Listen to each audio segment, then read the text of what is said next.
Hello Gemini, welcome po sa inyong reading. This is for June 14 to June the 17th. No? Gemini, para po sa mga bago, don't forget to click the subscribe button. Smash the like button and comment below kung kayo nakaka-resonate and hit the notification bell. Gemini, huwag niyo pong kalimutan na mag-subscribe po sa kabilang channel din. Kung gusto niyo sumali sa ating live sessions, that is Babaylan TV. So I want you to know, Gemini, that this is a general reading. You may resonate with the entire reading or you may resonate with some bits and pieces of the reading. Take what's only yours. So simulan na natin. No? Gemini, nakikita ko dito na parang meron talagang separations between you and your person. Now, the separations can be physical, yung talagang distant, no? Pwedeng magkalayo kayo, yung person might be in a different barangay, barrio, no? City, state, county, country, different, probably in another kind of continent, no? Yung energetic separations naman, no? Pwedeng kayo magkatabi nga kayo pero hindi naman kayo nag-uusap, no? Merong tampuhan, pwedeng merong naka-block, no? Yun po ang ating energetic separations. So, ang nakikita ko dito, both of you are not, sabihin natin, hindi pa handa, no? Talikuran itong connection kahit merong hindi pagkakaintindihan, no? I think that both of you are still hoping na maayos itong nasira or sabihin natin nagulong relasyon. Meron lang hinihingi ang isang tao dito. It could be you, it could be your person, no? Don't worry about you can change, the positioning. Pwedeng ikaw yung binabasahan ko, pwedeng yung person, pwedeng yung third party. I mean yung tinatawag natin walang third party pa, no? Yung tinatawag natin cross watchers. Cross watchers are those people who are not Gemini pero chine-check, no, ang Gemini readings for some reason.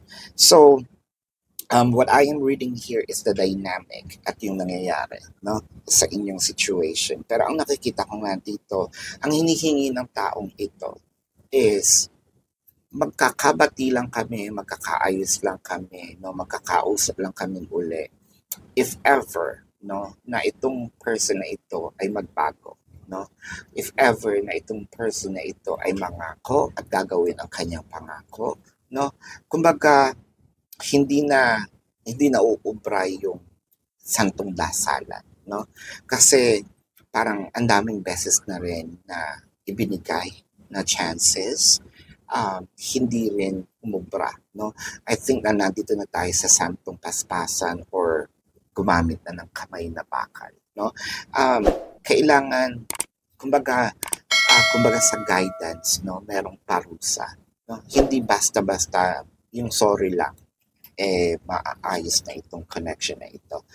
With the Six of Pentacles, the Queen of Wands, hindi rin ito basta-basta na sabihin natin yun nga, makarinig lang ako ng sorry, hindi mo ako makukuha sa salita, no? With the Wheel of Fortune, hindi mo rin ako madadaan, no, sa mga regalo. What I wanted to see is some changes. And I think that this person believes in an apology without, no? An apology without action is mainly, ang tinatawag natin narcissistic behavior or manipulation. No? Ang dito, kung nagsasorry ka talaga, ang hinihingi ko sa'yo ay yung pagbabago. Ang hinihingi ko sa'yo is yung makita na ginagawa mo yung pangako mo. With the Magician and the Strength card, nagtitimpi, no? Nakita ko nagtitimpi ngayon si Gemini na kahit gusto kitang kausap, kahit na namimiss kita, hindi ko pwedeng gawin. Kasi may pinaglalaban ako dito. Pinaglalaban ko yung pag-ibig natin at pinaglalaban ko yung prinsipyo ko, no? Hindi mo na ako uli kumbaga maloloko. With the Eight of Swords, the Five of Cups, malaking panghihinayang din. At saka medyo masakit din naman ito, no, para kay Gemini na huwag kausapin. Dahil aminin naman natin, mahal naman yung tao. Kaso with the Eight of Swords in here, dumating na siya dun sa point na, pakisabi wala ako sa bahay, pakisabi wala ako dito, to a point na talagang nagtatago with the Hierophant and the Lovers, no?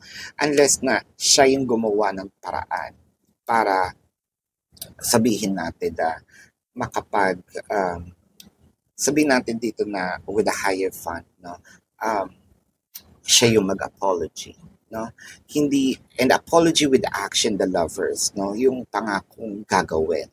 Yung iba sa inyo, inoobserbahan siguro, no? Itong person ninyo na, sige, hindi mo kita kinakausap, o sige, nakakapasok ka sa bahay for those who are in cohabitation, no? Or yung nag-live in, or sa mga kasal, no? Nakakapasok ka sa bahay, pero it doesn't mean na napatawad na kita, no?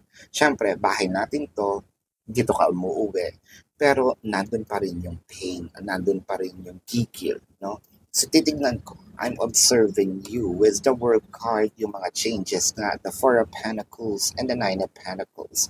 So, kahit papano, nakakakita naman si Gemini na mga maliliit na changes, and that makes her or him happy. Kaso, it's not enough, no?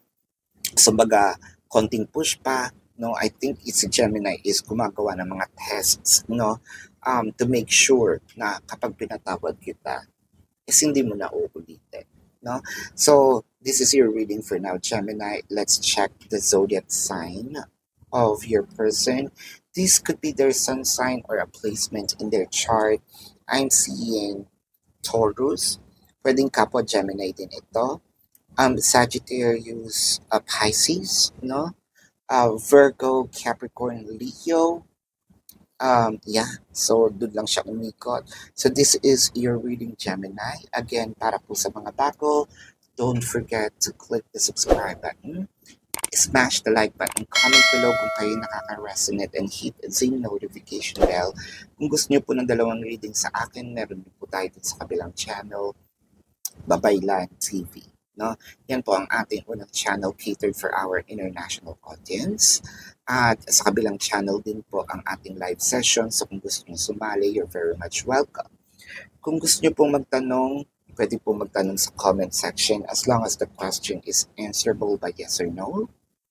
Kung feeling niyo naman po na hindi kayo masasatisfy sa yes or no na sagot, sa description box po ng video na ito, makikita niyo po ang link, no?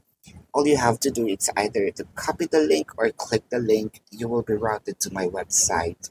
Pakibasa po lahat ng instructions. So, nandoon po. No? If you want just one question, two questions, but take advantage of a promotion. So, for a discounted price na 4 questions plus 1. So, meron din po tayo doon na kung gusto nyo rin pong mag-avail ng ating private reading, nandun din po yan sa description box. So this is your reading, Gemini. Love and light. Namaste. See you po sa susunod na reading. Goodbye.